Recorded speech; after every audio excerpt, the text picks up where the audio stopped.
A driving review of the new Porsche Taycan facelift with Thomas and Autogefühl in 4K, full screen, full length. Let's go. What can we expect from it? And also, I'll tell you why this one, as it stands here right now, is the best Taycan to buy. Let's check it out. Here in the front, we can see lamps now, LED standard, optional HD matrix LED. You can also see them right here. And gentian blue is the color for today.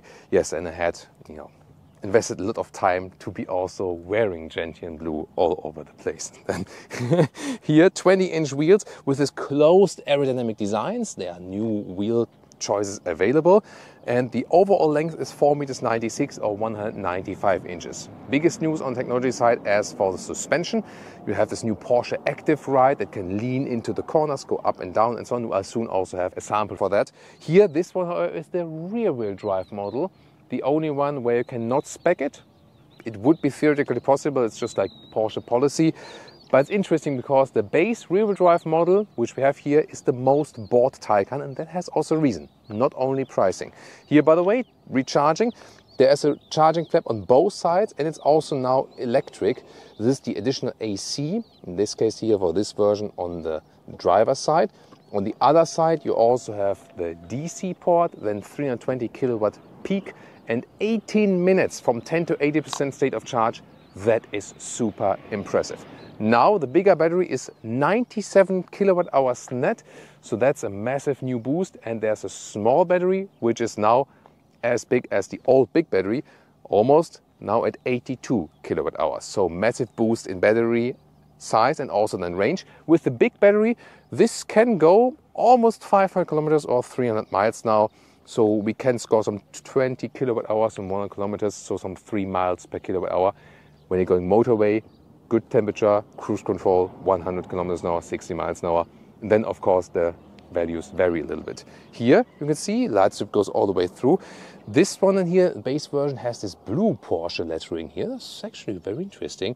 You can now also get an illuminated logo if you like. And we can directly check out the trunk, because this one here has an electric hatch. Very clean design overall in the rear. Width just 90 centimeters or 35 inches, so not too wide. And the length here is actually a little bit better. It's like 1 meter or 40 inches. And you can see that for the cables, you have two possibilities. Well, actually 3. One here underneath for the normal cable. Then you can, for like extra cables and stuff, you can also get this box here. And you can also fold the seats, 1/3, 2/3 split here. This is like this extra cable box where you then can have, it's interesting too that I open it from here. There we go. Turning indicators in the rear. Yeah, nice and visible, really wide. That looks cool, definitely. Acceleration figure, by the way, here the base model, the rear-wheel drive model, profits most from this update. Now at 4.8 seconds, that's 0.6 seconds quicker than before.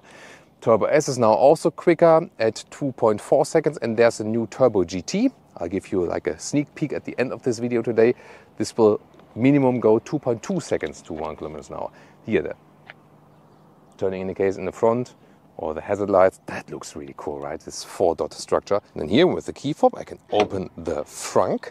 And Porsche has a tradition of frunks, of course, because of the rear engine concepts and so on. Here we do have one as well then in the EV. Other German manufacturers haven't been using the frunks so much yet.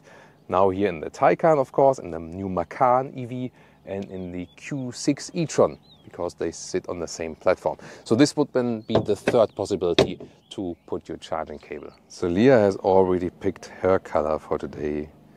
Yeah, here with the Turbo GT. Doesn't need to be a Turbo GT, but this color definitely, right? Whereas for the Panamera, the estate versions are gone now. For the Taycan, they are still available, either the Sport Turismo, that looks the same here in the top, or the Cross Turismo, that is the Sport Turismo with these crossover wheel arches, also a little bit higher, this crossover estate version. And also available for the Taycan is this new Porsche Active Ride. Comes new with the facelift, not available for the base version, but when you have an all-wheel drive model, then you can get it. And for example here, it has this entry help. There we go. It pumps the car up that you can get easy inside. And when you close door again, inside or outside, then you see the car goes down again. This is possible with this hydraulic system that can individually rule each wheel. On the technology side, it would also be available for the base version, but they didn't put it in the rear-wheel drive version to differentiate a little bit to the others. In the driving part, we'll find out if it's really necessary to go for this new suspension. Let's get inside, and here when I close the vehicle, you can see here flush door handles. When I open it, they come towards you like this, and door closing sound. It's really good for a vehicle that is frameless in the doors. That's actually cool. And this one also has the optional insulation package. You can see here this dual layer of glass, really cool for the motorway and so on. Then here inside of the doors, this is the leather-free interior, also soft touch, so it's a good build quality. Also felt at the inside of the doors, as we should expect it actually. Then the race text steering wheel, microfiber. For me, the favorite, the best, and also the best seats you can get for the Taycan, called Pepita or houndstooth on the middle part here, a fabric, and some leatherette on the outside, and microfiber share here, because this is not only animal friendlier, it's also the most comfortable seat you can get, because it adapts better to your body, and especially like the big bones, you know, and you know, underneath. This is just way more comfortable when we have the fabric seat here. With 189, 6'2", still a lot of headroom left. This is the one without the panoramic roof. You can also get a fixed panoramic roof then with this electrochrome shade. That is also possible. So the bones underneath my booty, I just checked it up. I want to know, because in Germany we say Sitzbeinhöcker. Listen and repeat. Sitzbeinhöcker. And it's ischial tuberosity. Ischial tuberosity. So these seats are better for your ischial tuberosity. Yeah, that's what I want to say, just to note that. Cockpit overview. You have screens. You also have a passenger screen, actually. So from my side, I cannot see it that well. Can you see it, Leah? No. No, she can, because from the sides you cannot see it. You can only see it when you come around. Then now maybe a little bit. Then it's really tough, because if not visible from the sides, you have to be on this seat, then you can actually see that. If it's really necessary, I don't know. Then you also have soft touch here, all the way in the dashboard, sport chrono package here with analog clock. Temperature is controlled right here with this clicking feedback, but the e-tron GT counterpart to me is a little bit easier because it still has a manual climate unit. Here you can also open, by the way, here the frunk or the trunk and so on. You can control it also from the screen. Adaptive cup holders. The only thing that's strange is like this middle console, like how it opens here. It's like always in your way, and then it's super tiny here, and then you have to put your smartphone like this for the inductive charging. I don't know. So I think it's not really good smartphone design. Then we have the brown shaver design here with the switch gear like this, P. Yeah, and I really love that steering wheel, especially that you can change the driving modes directly at the steering wheel. And if you wonder, yes, sometimes the steering wheel does block parts of the instruments, however the middle usually stays free. Interesting, by the way, that you can always deactivate this electric sport sound if you don't fancy that. And here also is interesting, as for the chassis, normal Sport Plus, and the air suspension is standard for the Taycan facelift here now. So even if you don't have the Porsche Active Ride, you still have the air suspension and you are flexible. Here, when you have the Active Ride, it would appear here in the comfort setting actually. Sitting in the rear, it's actually quite cozy here with the fabric seats as well. You have this kind of single seat setup. Headroom wise also works, but yeah, to the side here it gets closer. You have to be a little bit forward and to the middle, then it's okay. Also leg room when I'm sitting as a tall driver. In the middle part there's just this cubby hole, and you have this middle console with a separate climate unit here. So with fabric seats, again, it's more comfortable. Considering the length of the vehicle, it's of course not like this, you know, that it would be best for tall people in the rear. This is, however, also adaptive, so it's actually a very good build quality around the vehicle. And even if you look at the inside of the rear doors, there's also a felt covering. Alright, let's go to Sport Plus and hit the launch control with the new Taycan facelift.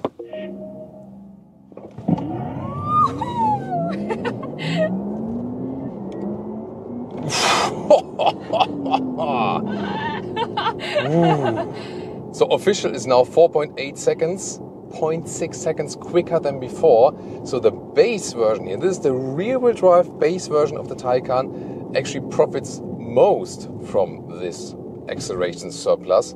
Really, that's the best part. Yeah, the Leah meter goes off, she loves it. Yeah, and that, wow, that already gets you adrenaline pumping, definitely. And it drives so extremely well. You know, in Sport Plus, the air suspension is set on a stiffer note. This one here with the base suspension, so not the Porsche Active Ride, and it drives phenomenal. So do I miss the Porsche Active Ride? Not at all. It just drives amazing. And think about, this is the most sold Taycan model worldwide, and wow, it accelerates so well out of the corners. And I love the rear-wheel drive concept. Of course, you have more performance and more acceleration with an electric motor in the front. But hey, you get a rear-wheel driven Taycan, you get a rear-wheel driven sports car, and this is a sports car. And if you compare it also to the Panamera, this one just has, you know, it hooks up to the ground so well. You sit lower, definitely is more fun to drive than the Panamera, although the Panamera is already a great drive. This is so much fun. I mean, it's here, like left and right. It hooks up so well, you feel you're gluing to the ground. Yes, there is high weight due to the battery pack here with an electric vehicle. In this case, however, it kind of adds to this connected feeling a little bit, and you don't feel the weight, you know, at least maybe when you're like pushing in very, very tight corners. But the driving behavior, the sporty one, is just exceptional here. And once again, this is the base Taycan, and this is more than anything already. Every roundabout is also really nice to drive. Now some motorway driving. Beautiful getting on the motorway already. This is really cool. Already when we are at speed, here 75. Let's see. Let's go. 120. Ooh, nice. And not sure if you saw that on camera, but I could feel the shift, you know, of the two. There are two gears, so car was also shifting, and it's really uncommon to feel it with an electric vehicle, but it also somehow adds to this special feeling of the Taycan, definitely. The lane change is so good, actually, and remember, this one here does not have this new Porsche Active Ride. It has the standard air suspension, and I mean, it doesn't shake up at all either. So if you ask me, do you need the Porsche Active Ride? Not at all. Absolutely not. I mean, it's a fantastic technology. It's really impressive. But then again, I mean, if you want to buy and hold the vehicle, maybe also a good idea to keep it a little bit more simplified. Most will be leased for now, for sure, definitely. But the thing is also, when it's already that good, when you have the standard setup, why would you go even further, you know? So, yeah, that is really amazing. And also, as for the acceleration, the power, the punch and so on, of course, Turbo S, or then like the new Turbo GT is even more extreme. But here the base Taycan has actually the best upgrade, so to speak. As I said earlier, like with this 0.6 seconds quicker than before. So the base Taycan actually profited most from this facelift update now at 4.8 seconds. And it just feels so great on the motorway. Even here in the Sport Plus mode, the suspension is comfortable enough. 20-inch wheels mounted here. If you would like to have even more comfort, you would go for a little smaller wheels also. It's also possible. Back to the normal mode, then the air suspension is also a little bit softer. And here at 120 kilometers an hour, like, you know, 70, 75 miles an hour, it's really very silent in here. So we don't have to raise our voices when talking to each other and so on. You can set the cruise control, also profit from these modern assistance systems. I even feel it would be more silent than in the Panamera. Yeah, maybe next to this speed warning there, which you can also deactivate in the Panamera. We had it here on the favorite button, for example. You can program that, and that's only a EU thing, definitely. But I'm really surprised of like how comfortable and silent it can be. This vehicle is equipped with the optional insulation package. That's very important, definitely, if you want that extra of noise insulation on the motorway at higher speeds. So this definitely helps. And then, I mean, when you're driving like this, there's not much difference to the higher versions here. I like to have the rear-wheel drive only as well, so this is also something, and this will be the most bought Taycan version. And considering what other Porsche prices we have, this one here at 130,000 euros, all equipped with all the extras, is in comparison cheap. we have to say that in that respect.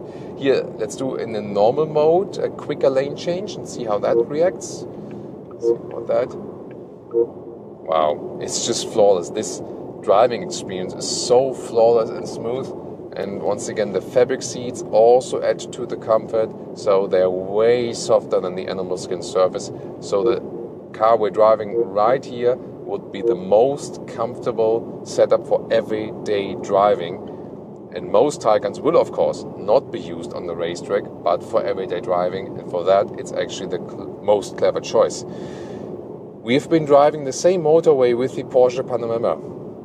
And of course, you have a little bit more space in there, but then again, the seats are kind of similar, maybe a little bit different from, you know, like from the seating position. Here, sit lower, you feel more connected to the road, but I don't feel too much difference in the comfort, and we feel also that this here is a little bit more silent than the Panamera. Passenger comment: how does it feel like when I move you around? It's nice. Yeah, because sometimes when the vehicles are a little bit lower and sportier, especially in comparison to SUVs, it's also better than on the passenger. So this video is more about the base version of the Taycan, but to come is the Taycan Turbo GT, new version, either 2.2 seconds in the acceleration figure, now the new top-end model. Here either as the normal Turbo GT, then we just have a small wing here in the rear, or as the Turbo GT with the Weissach package. Listen and repeat, Weissach. Also, by the way, has the PCCB, the carbon ceramic brakes always, the Turbo GT. But here the Weissach package also removes the rear bench, so there's no rear bench. And you also get this large fixed rear wing, really for racetrack purpose. And I will drive this one for you, so stay subscribed, or new subscribe if you haven't done so far. And if you watch this video here at a later stage, maybe it's already online, and then we will link it. See you there.